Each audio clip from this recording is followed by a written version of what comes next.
Today, we're pulling back the curtain on a really special, really private event. It's called the Latimer Futures Summit. And its goal? Oh, just inventing tomorrow. So let's dive in and see what that actually looks like. So, what happens when you get 15 of the most brilliant, forward-thinking people on the entire planet together? Not for some stuffy lecture, but for a real, unfiltered conversation. What kinds of ideas spark? What kind of futures get imagined? That's the big question this whole summit was designed to answer. And this was not your typical conference. It wasn't something you could just buy a ticket for. It was held at MIT, and there was only one way in. You had to get a direct, personal invitation. That's it. And to keep those conversations really potent and personal, the audience was capped at just 100 VIP attendees.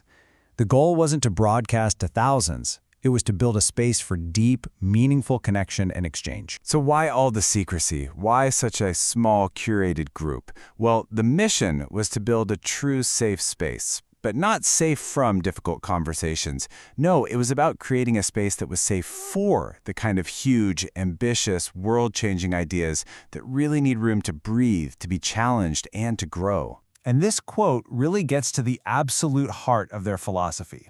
The whole summit is built on this belief that imagination isn't just some fantasy, it's the actual blueprint for reality.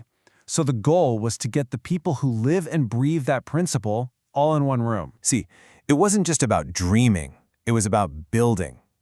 It was a direct challenge to everyone there to push past what's comfortable, to explore the unknown, and, this is so important, to create new stories, new narratives that empower and lift up communities all around the world. So, who exactly were these 15 visionaries? Well, the summit didn't call them speakers. They called them world builders. And that term, it just perfectly captures what they do. These are people who don't just talk about what's next. They are literally creating it. I mean, just look at this roster for a second. This is where the magic happens. You have the incredible cinematic storytelling of a filmmaker like Reginald Hudlin crashing into the cosmic perspective of an actual astronaut, Dr. Sion Proctor. You've got the discipline and activism of an elite athlete like Jaylen Brown meeting the strategic mind of a former CIA division head like Darrell Blocker. And it's all framed by the brilliant design thinking of someone like Bruce Mau. It's not just interdisciplinary, it's a total fusion of completely different worlds. So when you get minds like that in a room together, what do you even talk about?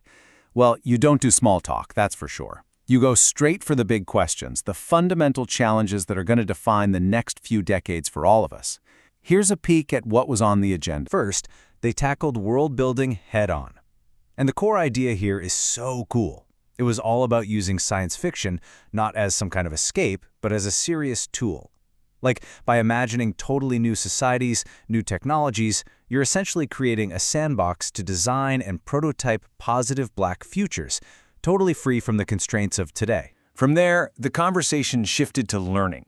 In a world that is changing faster than ever, how do we teach people for jobs that don't even exist yet?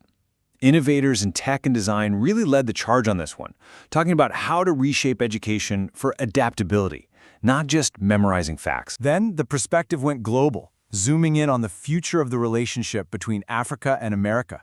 And this was led by experts in intelligence and international affairs. So this wasn't about the past. It was a straight-up briefing on the geopolitical and economic opportunities of tomorrow. And finally, they tackled the biggest question of all, the future of our planet. With a leader from NASA's Webb Telescope program and an MIT engineering professor in the room, you can bet this was a deep, scientific look at the challenges and, more importantly, the innovations that are going to define our collective home. So you've got these incredible people, these huge topics, but what really truly set the summit apart was its format. It was designed from the ground up to spark real interaction, not just have people passively listening. This was basically the anti-conference. Forget sitting in a dark auditorium just listening to someone talk. This was all about intimate discussions. Stuffy, formal Q&As? Nope. They were replaced with AI-powered group brainstorming sessions. And those awkward networking breaks were swapped for making actual, genuine friendships, all topped off with a VIP techno-cocktail reception and an art exhibit. It's a whole different vibe.